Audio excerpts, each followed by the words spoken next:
Okey, Assalamualaikum. Kita kembali hari ini ya. Salam sejahtera, salam GBN, salam Malaysia. Kita akan berbincang hari ini satu tajuk yang menarik, iaitu sebab sebenar Datuk Seri Anwar Ibrahim dan PKR menentang DAP Amanah dan blok PPBM yang keluar daripada kerajaan itu untuk mencalonkan nama Tun Dr. Mahathir Mohamad sebagai calon Perdana Menteri PH Plus. Ya. Tak lama lagi PH Plus ni bakal tak wujud lah, sebab perangai Anwar dengan PKR ni. Tapi sebenarnya perkara ni dari awal sudah diduga, sebab saudara-saudari yang mengikuti penulisan saya, kalau perasan betul-betul, saya ada ceritakan dua cabang, iaitu yang pertama, cabang melibatkan Mahathir mengadakan perjanjian dengan Anwar. Cabang kedua ialah Mahathir tanpa Anwar. Dan fokus Tun dari awal adalah tanpa Anwar, because Anwar terbukti dari dulu menimbulkan pelbagai masalah dari segi isu peralihan kuasa, ketidaksabaran dan sebagainya. Jadi sebelum seseorang yang matang politik boleh memikirkan nak kerjasama dengan Anwar, dia kena pastikan yang dia dah cukup kuat, baru pertimbangkan kerjasama. Jadi seperti biasa, Anwar sudah tersalah baca, tersalah tafsir, dan saya akan jelaskan mengapa sebenarnya Anwar tak setuju. Tersalah baca, tersalah tafsir, tapi ini bukan sebab utama. Ini memang penyakit Anwar. Bila dia dah dekat dengan finishing line, dia selalunya over excited, over confident, dan dia tersalah baca, tersalah tafsir tujuan utama Tun. Baik. Jadi perbincangan yang diadakan dengan PH Plus tu semata-mata untuk elakkan pertembungan pelbagai pihak di pilihan raya umum ke-15. Jadi blok Tun yang dia tak bawa semua dalam mesyuarat hari itu, kerana hari itu hanya ada serpihan PPBM melibatkan Tun atau blok Tun yang dari PPBM dan warisan yang hadir bersama dengan Pakatan Harapan, iaitu DAP, Amanah dan PKR. So of course Tun tak akan bawa dan tonjolkan semua. Dan ini adalah untuk melihat reaksi Anwar. Jadi seperti yang dijangkakan, seperti biasa, seperti lazimnya, Anwar dan PKR selalunya main persepsi. Perkara kecil sebegini pun dia akan memungkiri janji, dan diberitahu bahawa keputusan akan dibuat dalam masa seminggu atau 7 hari. Tapi pada hari keputusan ingin dibuat, semua dah bersetuju bahawa Tun Dr. Mahathir Mohamad, mereka akan memilih option bahawa Tun Dr. Mahathir Mohamad akan menjadi Perdana Menteri dan Anwar akan jadi Timbalan Perdana Menteri. Maknanya DAP dah setuju, Amanah dah setuju, dan blok PBM dan warisan dah setuju. Dan blok Mahathir ni, Kem Mahathir ni sebenarnya tak suka dengan Anwar. Jadi option ni sebenarnya Mahathir setuju ni bukannya sebab dia percaya yang Anwar akan setuju. Ini hanya sekadar ambil syarat untuk lihat reaksi Anwar, because sebelum meneruskan pergi ke fasa kedua, kita selalu kena beri peluang kepada Anwar agar esok Anwar tak boleh kata, oh mereka memang dari dulu lagi tolak saya. So sekarang on record, Tun memang pernah berbincang dengan Anwar, tapi sekarang yang kencing adalah Anwar dan PKR. Seperti biasa, seperti lazim, kubu Anwar PKR ni dah retak teruk. Okay, Anwar tak boleh control even half of PKR yang ada lagi. Hari ini sahaja 11 pemimpin Sabah pelbagai jawatan. Ada yang jawatan di dalam cawangan, ada yang jawatan di dalam bahagian dan sebagainya, mengisytiharkan keluar PKR dan dipahamkan bersama beribu-ribu ahli PKR. Setiap hari kita dengar pemimpin-pemimpin keluar. Semuanya tak percaya lagi dengan kepimpinan Anwar. Di dalam PKR sekarang, yang 38 ahli parlimen yang baki ni, ada 3 puak. Puak pertama adalah Puak Anwar. Puak kedua adalah puak duduk atas pagar. Puak ketiga yang bakinya 5 orang adalah Puak Azmin. Itu pun sekarang mereka bermain tunggu dan lihat, sebab mereka dah tak yakin lagi dengan apa yang berlaku di Perikatan Nasional. Ya, maknanya Puak Anwar ni tinggal kecil je di dalam PKR. Mungkin 15 ke atau 20 ke, kita tak pastilah, tapi kecil. So PKR ni makin hari makin retak dan Puak Anwar makin hari makin kecil. Okay. So jadi Anwar tak sedar perkara ni, dan perkara ni memang biasa, lazim dalam PKR, iaitu kuat kencing, ataupun bagi saya parti kencing rakyat lah, PKR. Jadi peluang diberikan, badai timbul, wujud pergi ke mesyuarat tu untuk beri peluang. Okey, tapi sekarang nyata PKR dah kencing. Okey, maka tajuk hari ini adalah untuk mengetahui sebab sebenar PKR kencing. Okey, satu, memang Anwar ni tersalah tafsir Mahathir. Jadi dia tersalah baca. Dia fikir Mahathir was desperate, so dia datang dan dia tak ada blok yang kuat tanpa Anwar. Kalau benar Mahathir terus pergi berunding dengan Anwar dulu tanpa perkuatkan jentera dia sendiri ataupun blok dia sendiri, maka salahlah orang kata he's a seasoned politician atau he's a maverick. Okay. So obviously that is not the case. Okay, so dia pergi, dan sekarang satu Malaysia rakyat dah lihat macam mana PKR kencing. Sebab DAP dah setuju, Amanah dah setuju, Blok Mahathir dah setuju, cuma Anwar yang timbulkan masalah dan PKR. Okey, itu sebab satu, dia tersalah tafsir. Sebab kedua, saya akan ceritakan setakat mana yang saya boleh, dan ada yang saya tak akan ceritakan. Anwar sebenarnya tangan dia terikat, tetapi bukan oleh DAP, bukan oleh Amanah. Okey, itu sahaja. Anwar tangan dia sebenarnya terikat, dan dia berada dalam ketakutan. Mengapa dia berada dalam ketakutan? Mengapa tangan dia terikat? Itu saya berhenti takat tu dulu. Okey. Jadi sekarang Anwar ada satu harapan. Dia ada satu angan-angan. Okey. Untuk tahu apa harapan atau angan-angan tu, kita pergi kepada belah UMNO pula. UMNO ni saya dah cerita berulang kali, ada tim A, tim B. Tim A ni adalah minority, tim B adalah majority. Tim A ada sokongan 9 ahli parlimen. Itu pun ada orang kata 10, ada orang kata 9, tapi minority. Dan sokongan minority ketua-ketua bahagian dan cawangan. Tim B ada sokongan majority ahli parlimen dan majority ketua bahagian dan cawangan. Untuk lebih lanjut, lihat sidang media sebelum ni dalam YouTube berkenaan tim A, tim B. Baik.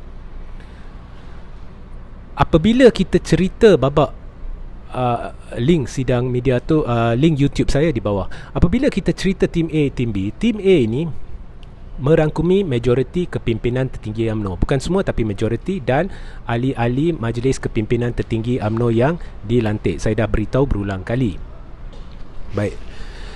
Di dalam tim A ni, tapi bukan hanya mereka sahaja, ada juga orang-orang the extended group, iaitu cyber trooper, media-media dan yang ditaja, okey, ataupun orang-orang media yang ditaja, ataupun penulis-penulis yang ditaja, dan bekas-bekas ahli UMNO, khususnya seorang bekas ahli UMNO. Okey, kita berhenti takat tu.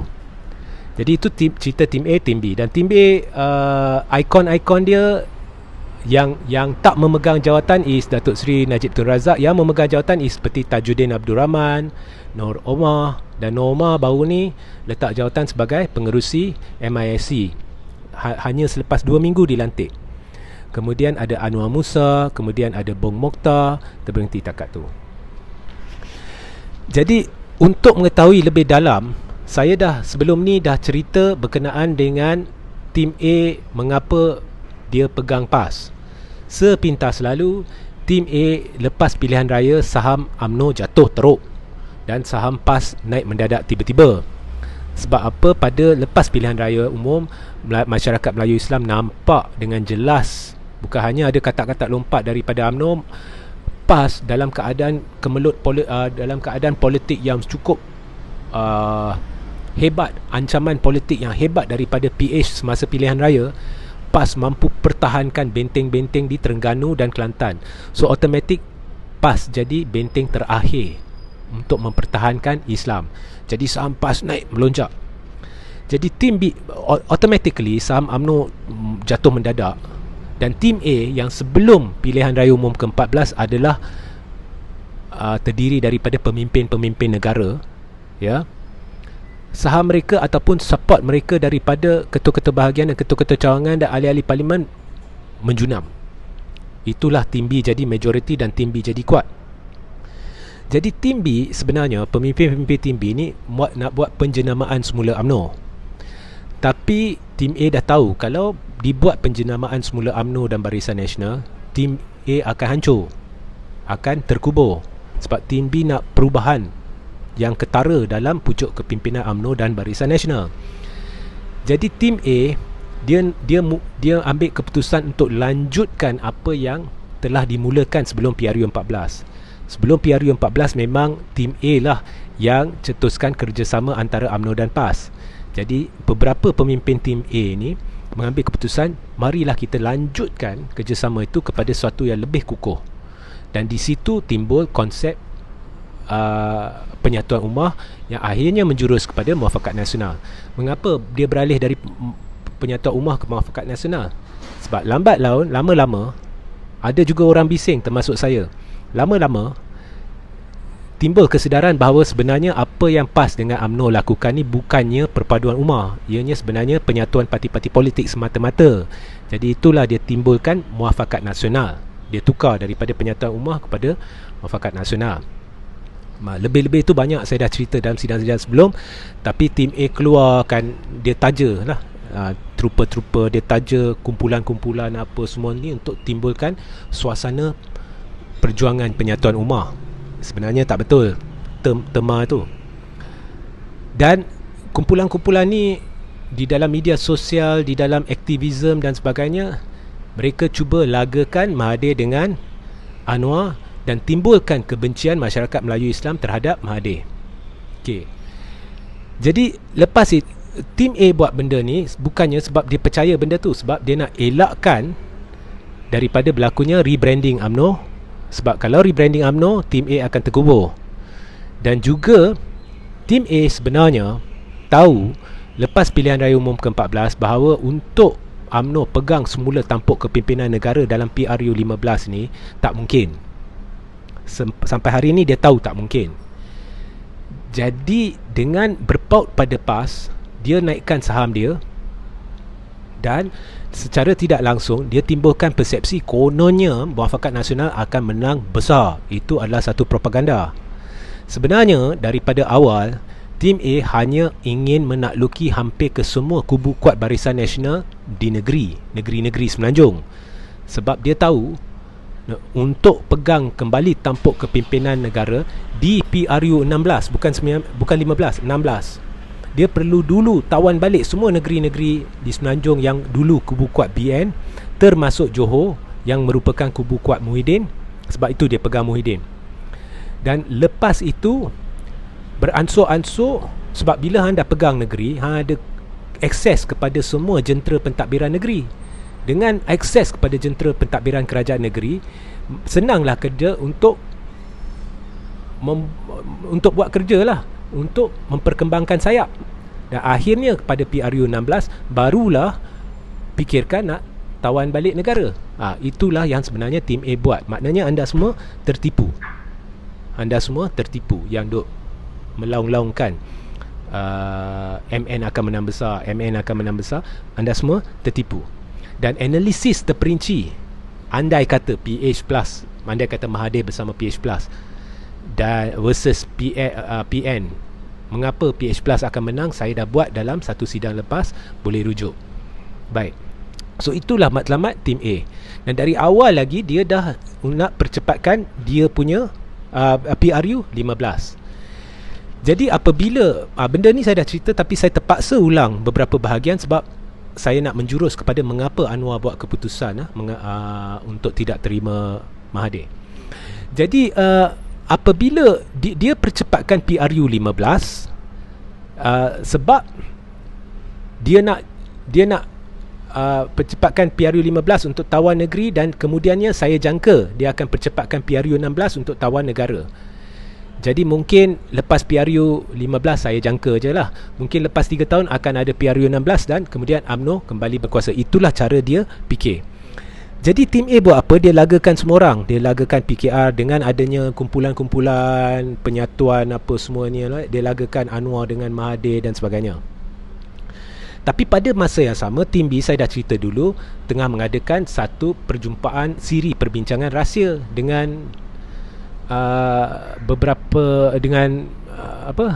tim B Hishamuddin, dengan wakil-wakil dari PKR iaitu Menteri Besar Selangor, PAS iaitu Taqiyuddin dan Menteri Besar Terengganu, PPBM dan sebagainya, ke arah satu formula perpaduan yang lebih menyeluruh selepas APEC, di mana ikut rancangan Mahathir akan letak jawatan lepas APEC dan membenarkan mereka yang terbabit ni cetuskan perubahan kerajaan kepada kerajaan perpaduan yang lebih menyeluruh dari segi penyatuan ummahnya, dari segi penyatuan masyarakat majmuknya dan sebagainya. So tim A dah hidu benda ni.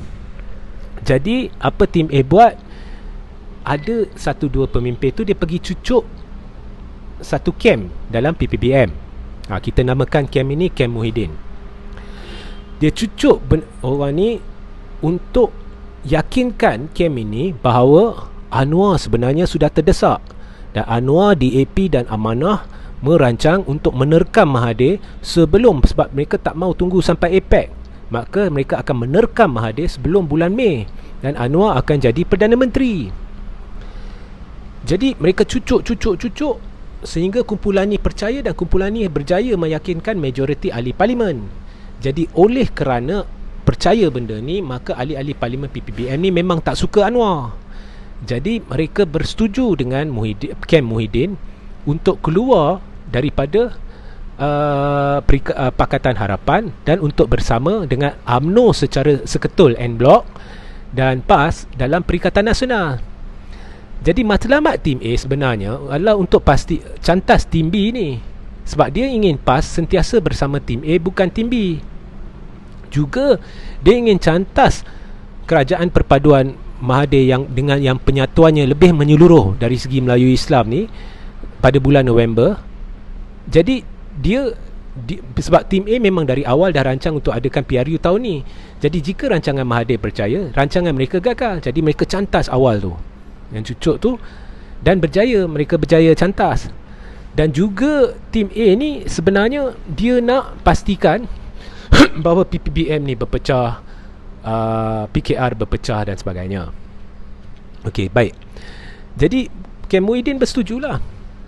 Tapi Muhyiddin menjangkakan sebenarnya Azmin dia mampu bawa 25 atau lebih ahli parlimen PKR, sebab biasanya bila berlaku pertukaran kerajaan, sememangnya ahli-ahli parlimen, biar mereka suka tak suka Anwar ke apa, mereka akan lompat ke hala yang lebih menguntungkan. Tapi Azmin tak sampai, hanya mampu bawa 10. Itu pun 5 ni masih duk tunggu dan lihat. Mungkin mereka akan lompat, mungkin tak lompat, tapi 5, 10 ke 15 ke tak mencapai matlamat. Jadi sebenarnya mengapa Azmin gagal bawa lebih ramai ahli PKR? Sebab dalam pada tim A sedang cucuk Camp Muhyiddin, ada juga seorang dua individu ni, dia pergi tabur janji-janji kepada Anwar.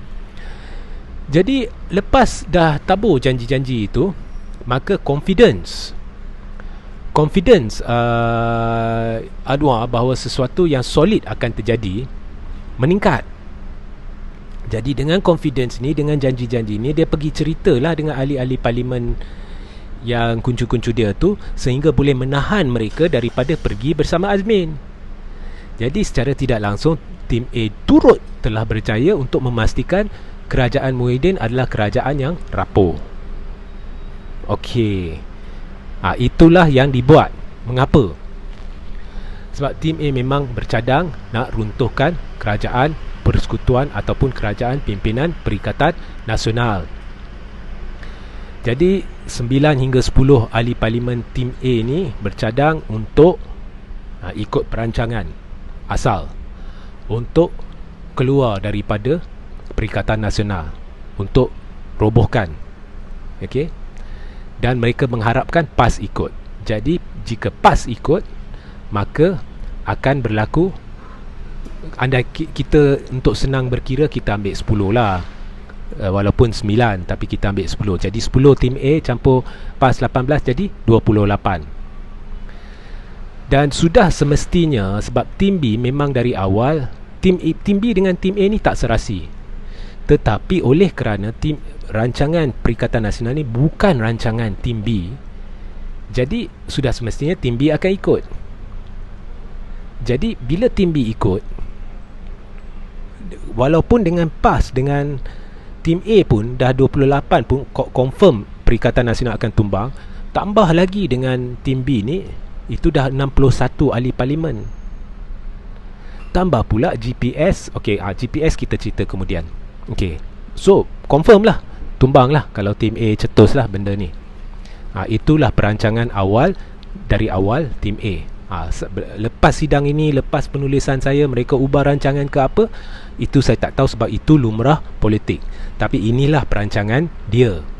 Baik. Jadi lagi satu, jangan lupa di dalam PPBM ada kumpulan yang memang besar, yang memang tak suka Anwar. Campur pula ada kumpulan yang dah menyesal dengan apa yang berlaku. Sebenarnya mereka dah tahu tersilap langkah, mereka keluar dulu Pakatan Harapan sebab mereka tahu UMNO tak sincere, khususnya tim A. Dan apabila berlaku PRU 15, itulah titik penamat kepada kerjaya politik mereka dari segi kerusi untuk bertanding. Sebab UMNO tidak akan lepaskan kerusi kepada mereka, sebab dari awal tim A ni tidak berniat untuk bekerjasama dengan dalam satu gabungan Perikatan Nasional.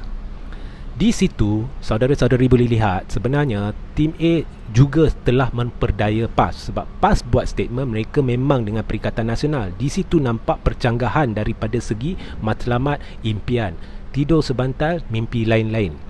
Okey, dari awal saya dah beritahu tim A ni PAS pun akan kena getah, semua akan kena getah.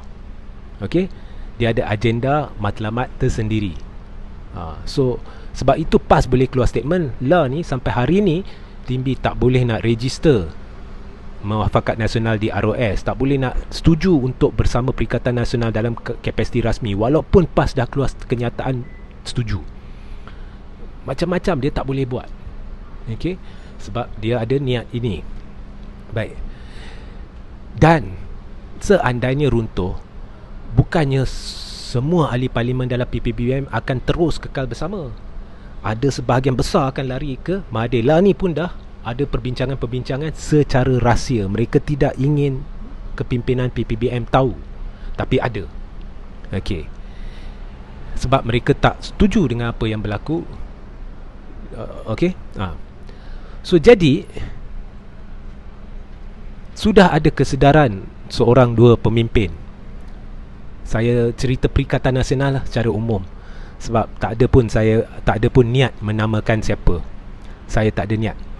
So sudah ada kesedaran bahawa perkara ni mungkin berlaku. Memang ada kesedaran. Jadi mereka pergi memberi harapan kepada Anwar, kau bawalah 38 MP dari PKR masuk. Okey. Mereka mengharapkan sekiranya tim A keluar 10 orang, PAS keluar 18 orang, jadi 28. Anwar boleh bawa masuk 38. Sebab dah desperate, dah terdesak. Bila terdesak terpaksa buat apa yang boleh lah, tak ada pilihan lain. Tapi sebenarnya mereka pun tahu benda ni berkemungkinan tinggi takkan percaya. Sebab apa? Sebab saya dah beritahu, nombor satu, bila seandainya PAS dengan tim A keluar, tim B akan keluar. Lebih-lebih lagi tim B ni majoritinya anti Anwar. Okey, Situ dah 61. Nombor 2, GPS tak akan tinggal atau sokong Perikatan Nasional kalau adanya Anwar. Kat situ dah ada 18 atau 19. Nombor 3, Anwar tak ada kontrol 38. Dia akan janji pelbagai, tapi dia tak ada kontrol. Percayalah, dia tak ada kontrol 38 ahli Parlimen PKR. Tak ada. Tak ada. I know for a fact. Ini hakikat. Tak ada. Saya akan terkejut kalau dia boleh bawa even 25. Saya akan terkejut. Saya akan terkejut besar. Saya akan siap buat live. Saya akan minta maaf ampun daripada rakyat Malaysia sebab memberi maklumat yang salah. Tak boleh. Anwar tak boleh. Dan jangan lupa, dalam PPBM ni ada satu kelompok ni yang memang dah ada rancangan lain. Tambah pula bila Anwar masuk, benda ni lagilah. Jadi memang rancangan tu takkan berjaya. Tetapi Anwar mengapa Anwar percaya benda ni? Okey, satu, bila dekat dengan finishing line, Anwar saya dah beritahu overconfident dan over excited. Nombor 2, Anwar terdesak sebab dia nak jadi Perdana Menteri. Nombor 3, tangan Anwar terikat, dia ketakutan. Mengapa? Itu saya takkan cerita. Tapi dia ketakutan. Memang ketakutan, bukan dari segi politik, dari segi banyak segi. Dia ketakutan. Takut. Ada sebab. Okey. So atas sebab itulah PKR enggan namakan Mahathir.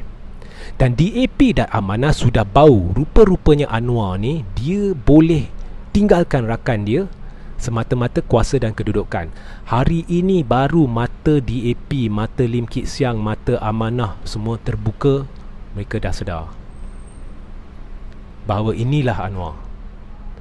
Dan Blok Tun memang sebelum dia duduk dengan Anwar, memang bila saya cerita peralihan majoriti dulu, saya cerita Blok Tun tanpa Anwar. Rujuk balik, tanpa Anwar. Jadi memang dah kuat. Okey. So maknanya, seandainya Anwar teruskan perangai ni, kemungkinan besar kita akan ada pilihan raya umum ke-15 dengan pertembungan 3 kuasa. Satu kuasa iaitu serpihan PKR, satu kuasa blok kuasa ketiga, dan satu lagi entah apa. Sama ada Muafakat Nasional, sebab Muafakat Nasional akhirnya akan tinggal tim A dengan serpihan tim B mungkin, tapi tim A mainly. UMNO akan berpecah. Jadi kita tak tahu Muafakat Nasional akan wujud ke tidak. Kemudian dalam keadaan terdesak mereka akan panggil Anwar ke tidak, itu kita tidak tahu. Sebab ada ura-ura yang ditimbulkan, mereka juga menjemput Anwar. Cuba korang buat congakkan lah. Benda ni semua mengarut. I didn't say tidak ada jemputan. I don't know. Tapi untuk mengatakan bahawa benda ni akan berjaya, tu semua mengarut. Okey. Apa pun dia sedang menghala ke satu blok kuasa ketiga yang semakin kuat. Dan GPS mesti akan duduk dalam blok kuasa ketiga. Jadi atas premis ini, atas landasan ini, atas platform ini, esok saya akan lakukan analisis terperinci seperti mana saya buat analisis PH Plus versus PN. Saya akan buat analisis esok keputusan pilihan raya umum ke-15 andai kata pertembungan berlaku antara 3 blok dengan blok kuasa ketiga bersama. Ya. Jadi itu saya akan buat esok. Kalau ada apa-apa soalan, tinggalkan di ruang komen ataupun email saya di rj.ritaudin@gmail.com. Saya tak suka mengaitkan mana-mana pemimpin tertentu, sebab tu ada benda tu, kau perasan tadi saya tak nak cerita. Okay, no. Okay, because dalam analisis ada orang suka mengaitkan pemimpin ya tertentu. Saya tak. Okay, saya cuma nak beri kau faham sebenarnya apa Anwar buat ni. Okay. Dan satu kematangan timbul buat pertama kali dalam rakan-rakan sekutu Anwar, itu DAP dan Amanah. Siapa sebenarnya Anwar? Biar Anwar sekarang kembali dan bersetuju Tun akan dinamakan, pun mereka dah kurang yakin dengan Anwar. Dan Anwar sebenarnya diberitahu untuk memastikan PH tidak menamakan Tun. Tapi semua tu adalah langkah-langkah desperation. Hakikatnya kalau kamu lihat analisis saya hari ini, apa pun menjurus kepada, kalau anda kata ada pilihan raya umum ke-15, blok kuasa ketiga makin kuat. Okey. Jadi apakah kesudahannya? Itu kita lihat esok. Jadi jangan lupa sertai saluran Telegram saya di bawah, dan YouTube saya Regi Jesse Rita Udin. Assalamualaikum warahmatullahi wabarakatuh. Salam sejahtera, salam GBN, salam Malaysia.